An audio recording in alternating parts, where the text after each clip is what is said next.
দ্বিতীয় ধাপের উপজেলা নির্বাচনে রংপুরের মিঠাপুকুর ও পীরগঞ্জ উপজেলায় ভোট সুষ্ঠু হলেও ভোটার উপস্থিতি ছিল খুবই কম। পীরগঞ্জে ভোট পড়েছে 22.03% আর মিঠাপুকুরে 27.77%। ভোট কাস্টিং কম হওয়ার বিষয়ে ভোটারদের অনাগ্রহ সহ কিছু কারণের কথা বলছেন সংশ্লিষ্ট কর্মকর্তা ও প্রার্থীরা।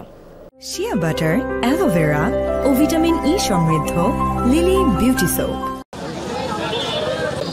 মঙ্গলবার দুপুর 2:30টা রংপুরের পীরগঞ্জ উপজেলার পাহাড়পুর সরকারি প্রাথমিক বিদ্যালয় ভোট কেন্দ্রের চিত্র ছিল এমন। দুপুরের দিকে একই উপজেলার ঘোষপুর সরকারি প্রাথমিক বিদ্যালয় ও ফতেহপুর সরকারি প্রাথমিক বিদ্যালয় কেন্দ্রের চিত্রও একই রকম।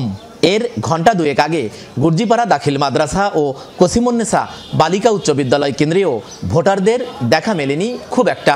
একই চিত্র দেখা যায় মিঠাপুকুর উপজেলার চুহর উচ্চ বিদ্যালয় কেন্দ্রেও। ভোটার উপস্থিতিটা কম, কারণ একটু হালকা বৃষ্টি হচ্ছে, সে কারণে ভোটার উপস্থিতি কম। লোক একটু কম দেখা যাচ্ছে, তার কারণ এই মিঠাপুকুর থানার পায়রাবন্দি ইউনিয়নে শশা এবং চায়না ধান কাটার একই সঙ্গে দুইটা ঘিড়িক বেজে গেছে। অনেকে সকালবেলা শশা তুলতেছে। ভোটের কোনো গুরুত্ব নাই, মানুষ গরিব দুঃখী ভোটে তো হলো আসল, তারা তো ওই যে অনুদান পায় না। লোকজন এখন মানুষ এরকম হয়েছে, ভোট দিবে বাড়ায় না কাজ দিয়ে। ভোট গ্রহণ কর্মকর্তা ও প্রার্থীরা বলছেন, একদিকে আগ্রহ কমে যাওয়া আর একদিকে চলছে ধান কাটা মৌসুম, তাই কম ভোটার উপস্থিতি। গৃহস্থালী যারা, তাদের একটা মৌসুম, ভরা মৌসুম, এর জন্য আমার মনে হয় ভোট একটু কম হচ্ছে। প্রার্থী যারা আছে তাদের হয়তো মুভমেন্ট কম হচ্ছে, যার কারণে হয়তো ভোটার আগ্রহ তো একটু কমে যাচ্ছে। বর্তমান ধান কাটা শুরু, তো এই কারণে আমার কৃষক ভাই বোনরা ব্যস্ত আছে। অতীতে যে ভোটগুলো হয়ে গেছে, এই ভোটগুলো অরিজিনাল যাই হলো ভোটে নির্বাচিত তাকে রেজাল্ট হয় না। এইটা মানুষের ভিতরে এটা আতঙ্কিত একটা কাজ করে, এই জন্য ভোটাররা উপস্থিত কম।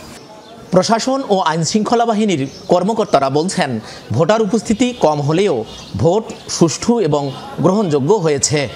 নির্বাচনী যে পরিবেশ, সে পরিবেশটা আমরা রক্ষা করার জন্য সার্বিকভাবে কাজ করেছি এবং খুবই সুন্দর পরিবেশ। আপনি নিজেও দেখেছেন যে কোনো জায়গায় কোনো অভিযোগ নেই। সার্বিকভাবে বলতে গেলে আমাদের ভোট সাধারণ জনগণ উৎসবমুখর পরিবেশে তেনারা ভোটাধিকার প্রয়োগ করছে। রংপুরের মিঠাপুকুর উপজেলায় চেয়ারম্যান পদে নির্বাচিত হয়েছেন কামরুজ্জামান কামরু, আর পীরগঞ্জে চেয়ারম্যান পদে বিজয়ী নূর মোহাম্মদ মণ্ডল। দুজনই ক্ষমতাসীন দলের রাজনীতির সাথে যুক্ত। সরকার, মাজহারুল মান্নান, যমুনা নিউজ, রংপুর।